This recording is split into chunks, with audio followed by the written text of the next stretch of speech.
मेरा समय जो शुरू शुरू का और बीच का भी इतना अच्छा नहीं था, क्योंकि उस वक़्त इतनी अपॉर्चुनिटीज़ नहीं थी। हमें हमारा कोई माई बाप नहीं था, कोई गॉडफ़ादर नहीं था जो हमको समझाए कैसे इस बिज़नेस को कैसे हैंडल करना है। मैं अगर पीछे देखूँ तो मुझे तकलीफ़ होती है, इसलिए पीछे देखना मैंने बंद कर दिया। मैं अब सिर्फ आगे देखना चाहती हूँ।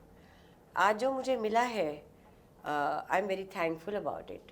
I am very grateful. भगवान का मैं धन्यवाद करती हूँ दिन में 2 बार। तो मैं आज का अच्छा एंजॉय करना चाहती हूँ और आगे अच्छा काम करना चाहती हूँ।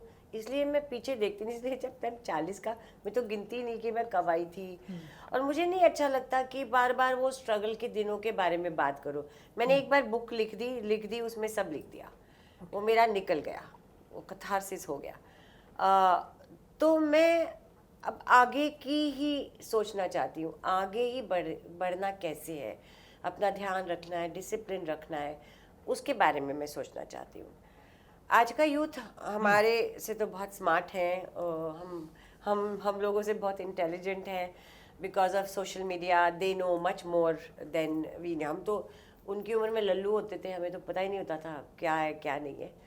बट ये बात भी सही है, उनको बहुत जल्दी जल्दी सब कुछ मिल रहा है। तो ये इससे नुकसान भी हो सकता है, पर वो क्या करें, उनको मिल रहा है तो लेना ही होगा। ये एक प्रॉब्लम है। बिल्कुल। लेकिन जो जैसे कि आपने ये बताया कि मैं आपके पास्ट की बात नहीं करूँगा, लेकिन जैसे कि आपने बताया कि लाइफ में उतार चढ़ाव आते हैं। आपने भी कोई गॉड फादर नहीं था, बहुत सारा स्ट्रगल किया, बहुत सारी फिल्में की। जो यूथ है सब कुछ जल्दी जल्दी तो पाना चाहते हैं, लेकिन इसकी वजह से अगर उन्हें सक्सेस नहीं मिलता तो वो डिप्रेशन में चले जाते हैं, हाँ। जिसकी वजह से हम बहुत सारे वध की भी खबरें देखते हैं। तो ऐसे लोगों को क्या कहती हैं, क्या कहेंगी नीना जी? ये ना ज़माना बहुत कठिन है। जीवन जीना, एक वो गाना है ना, ये भोग भी एक तपस्या है, तुम त्याग के मारे क्या जानो। बिल्कुल। तो जीना बड़ी तपस्या का मामला है, की बात है। ऐसा नहीं है कि अभी सब कुछ हो रहा है, पहले भी होता था, अभी ज़्यादा बाहर दिखता बाहर है, आता दिखता है, है। मीडिया में आता है। मैं कैसे बची? मैं भी आई थी। मैं एक पेइंग गेस्ट में रहती थी। एक रूम में 2 लड़कियां रहती थी, 500 रुपया ईच देते थे, खार में स्टेशन के पास। मुझे भी बहुत डिप्रेशन होता था, काम नहीं मिलता था, रोज़ उम्मीद होती थी आज ये मिल जाएगा, फिर कहीं एक नौकरानी का रोल मिल गया, कहीं कुछ ऐसा ऐसा मिलता था। मुझे किसने बचाया, जो आई एम वेरी थैंकफुल, मेरी माँ को मैं बहुत शुक्रिया अदा करती हूँ। उन्होंने कहा एजुकेशन बड़ी इम्पोर्टेंट चीज़ है। मैं यहाँ आने से पहले मैंने एमफिल किया हुआ है संस्कृत में। Oh wow. तो वो सिर्फ पढ़ाई की बात नहीं है, उससे आपको जो बाकी चीज़ें मिलती है।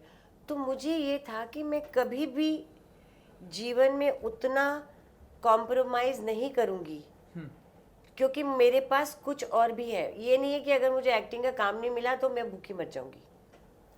मुझे इतना कॉन्फिडेंस था, मैं कहीं टीच कर सकती हूँ, मैं कहीं ये कर सकती हूँ, वो कर सकती हूँ। तो और मेरे आसपास मैंने देखा, क्योंकि मेरे साथ लड़कियां रहती थी जो भी हीरोइन बनने आई थी, एक्टर्स भी मत बोलो, हीरोइन बनने आई थी, सब गलत रास्ते में चली गई थी। तो एक ये जो आपका जो नींव होती है ना, अगर आपकी नींव मजबूत नहीं हो तो गिर ही जाएगा ना मकान। करेक्ट। तो आजकल ऐसा ही हो रहा है कि लोग जल्दी जल्दी आते हैं, यंग यंग आते हैं, और फिर जब काम नहीं मिलता है, पैसों की दिक्कत होती है यहाँ। वो तो पहले भी था, तो डिप्रेशन में पहले भी जाते थे, गलत रास्ते में पहले भी जाते थे, अब भी जाते हैं। ये जितना भी लाइमलाइट वाले ऐसे काम होते हैं उसमें तो ये होएगा ही। एजुकेशन, मेरी माँ ने कहा था, मुझे बड़ा गुस्सा आता था कि मेरे को एक्ट्रेस बनना है, मेरे को इतना पढ़ाई होके क्या करेगा, पर बहुत काम आया। पढ़ाई आपके संस्कार, आपके एक बात और बहुत इम्पोर्टेंट है। मोस्टली लोग, मेरे माँ बाप भी नहीं चाहते थे कि मैं एक्ट्रेस बनूँ, वो चाहते थे मैं आईएएस ऑफिसर बनूँ। मैं पढ़ाई में अच्छी थी, पढ़ाई में बहुत अच्छी थी। अगर आपको ये पता हो कि आप, सात खून तो नहीं कहूँगी कि आप कुछ भी कर लें, you can go back to your parents, आपको वो वापस ले लेंगे, चाहे आप उनकी मर्ज़ी के ख़िलाफ़ आए हैं बम्बई या कहीं भी, तो बहुत बड़ा सहारा होता है। बहुत से लोग ऐसे आते हैं, एक तो जिनके माँ बाप अफोर्ड नहीं कर सकते, वो वापस शर्मिंदा होके वापस नहीं जाना चाहते कि लड़के आए हैं, तो ऐसा नहीं होना चाहिए। आपका पीछे जो बैकबोन है, आपकी फैमिली, वो होनी चाहिए और उसमें शर्म नहीं करनी चाहिए कि मैं फेल हो गया तो मैं वापस नहीं जा पाऊँगा, मैं तो लड़ के आया था कि मैं तो स्टार बनूँगा।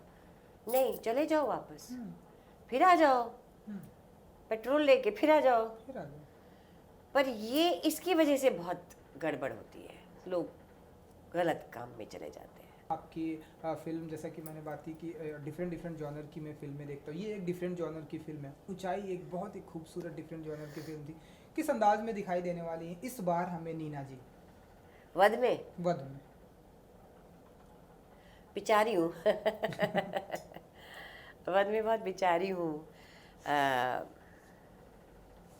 एक normal lower middle class housewife हूँ, जिनका जीवन उनके पति और उनके बच्चे, उनका एक बेटा है जो बाहर पढ़ता है, उसके इर्द गिर्द ही घूमता है।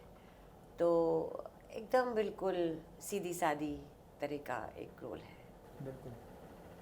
संजय जी हैं, वो मैंने सुना है कि आप एंड वो जो है एक ही इंडस्ट्री से पढ़ के आए हुए हाँ हैं। हाँ। आप सीनियर हैं शायद। क्या हुआ कि परसों मिले हम इंटरव्यूज़ के लिए, तो परसों मुझे पहली बार पता चला कि मैं सीनियर हूँ। तो मैं उनको कह रही थी कि आप मुझसे ज़्यादा सीनियर लगते हैं, आप कैसे बोल रहे हैं कि आप मुझसे, मैं सीनियर हूँ। मैं कहा नहीं नहीं, झूठ बोल रहे हैं, वैसे हूँ, सीनियर उनसे हूँ।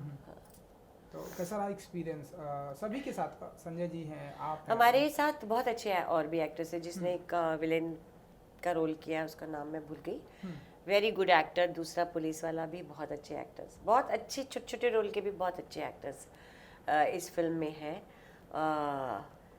और संजय के साथ बहुत मज़ा आया, पहली बार उनके साथ काम किया और बहुत मज़ा आया, एकदम रैपो बन गया उनके साथ। तो हम ऐसा माने कि अभी भी डिफरेंट डिफरेंट जॉनर करने की इच्छा रखती हैं नीना जी? जिस तरह से मैं आपके जिसे कि मैं बार बार बात कर रहा हूँ, ऊँचाई बहुत ही खूबसूरत फिल्म मुझे लगी, ऐसे मैं देख रहा था। तो उसके बाद ये एक डिफरेंट अंदाज में नीना जी आ गई हमारे सामने। तो ऐसा माने कि डिफरेंट अभी और भी बड़े डिफरेंट अंदाज में आने वाली हूँ।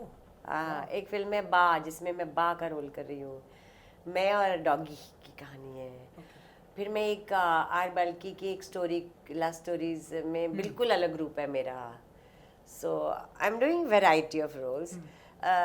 जनरली कोई भी एक्टर को ये मज़ा आता है अलग अलग प्रकार के काम रोल करें, पर मिलना भी तो चाहिए। तो अभी मिल रहे हैं तो कर रही हूँ। एक एक्शन फिल्म का भी ऑफर आया है। I am very excited, I hope it happens. बिल्कुल बिल्कुल। सो ये आई थिंक नेक्स्ट ईयर मैंने देखा कि जैसा कि आपकी बहुत सारी फिल्में आ रही, तो बहुत सारा बिजी शेड्यूल जाने वाला है। इतने बिजी शेड्यूल में कैसे का टाइम निकालती हैं? सेट पे भी, घर पे भी, फैमिली मेम्बर सबका ध्यान रखती हैं नीना जी? इसलिए निकालती हूँ, एक तो मैं सुबह जल्दी उठ जाती हूँ। जो आदमी सुबह जल्दी उठता है उसके पास बहुत घंटे होते हैं।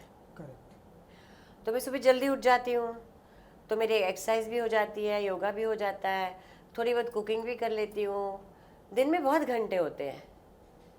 और अब मसाबा का अपना अलग जीवन है, वो अपना सब खुद करती है। मेरे हस्बैंड भी नहीं रहते मेरे साथ, वो भी मेरा कम काम है, क्योंकि वो ज़्यादातर मुक्तेश्वर में रहते हैं, कभी कभी आते हैं, हम लोग आते जाते हैं। तो मैं अकेली रहती हूँ, तो मेरे पास बहुत समय होता है। बिल्कुल बिल्कुल। सो ये जो चेंजेस आ रहे हैं हमारे हिंदी फिल्म इंडस्ट्री में, जैसे कि देख रहे हैं हम OTT का दौर आ गया है, अब लोग उसे एक्सेप्ट भी कर लिए हैं कि अगर आपके पास थिएटर में जाने का टाइम नहीं है तो अपने सेल फोन में देखिए।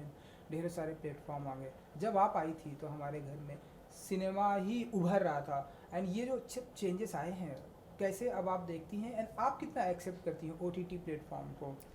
मेरे लिए कोई फ़र्क नहीं पड़ता। एक्टिंग जो मैं OTT पे करूँगी वही फिल्म में करूँगी, वही टीवी में करूँगी, मुझे कोई फ़र्क नहीं पड़ता। ये जो फिल्म बनाने वाले हैं, जो ये बिज़नेस है, उसको शायद फ़र्क पड़ता है, जो मुझे इतना ज्ञान नहीं है बिज़नेस का। पर टेक्नीशियंस को, टेक्निकल क्रू को, स्पॉट बॉयज़ को, जूनियर आर्टिस्ट को, इतना काम है आजकल जो बहुत ही खुशी की बात है। सब लोग 2-2, 3-3 शिफ्ट्स में भी काम कर रहे हैं। कितना काम है, जो कि बहुत खुशी की बात है। और मेरे लिए कोई फ़र्क नहीं पड़ता, मैं OTT में एक तरफ पंचायत करती हूँ, एक तरफ मसाबा करती हूँ, 2 बिल्कुल अलग प्रकार के रोल करती हूँ, तो it's a very good time. बिल्कुल बिल्कुल। ट्रेलर के आखिरी में ऐसा बहुत ही कंफ्यूजिंग लग रहा है कि जैसे कि लग रहा है कि लास्ट में ट्रेलर ख़त्म हो गया, वध होने वाला है किसी का, आई डोंट नो क्या कुछ होने वाला है, कुछ बता सके? 9 दिसंबर को वध आ रही है एंड किसका किसका वध होने वाला है। एंड आपने बताया कि बहुत ही अच्छी बात है कि ये मेरा घर है, यहाँ पर हम वेजिटेरियन लोग, ये सब क्या तुम ला रहे हो सब कुछ, तो बताइए। 9 दिसंबर को वध आ रही है एंड हाँ, 9 दिसंबर को वध हमारी पिक्चर आ रही है थिएटर में। और आप लोग हमेशा मैं सुनती आई हूँ कि कहते हैं कि संजय जी और मेरे जैसे एक्टर्स को और अच्छा काम मिलना चाहिए, तो तभी मिलेगा जब आप थिएटर में जाके देखेंगे पिक्चर, तभी लोग बनाएंगे। अब इसको हिट करवाइए। और इसमें क्या है कि आपको हमेशा एक हुक है कि आगे क्या होगा।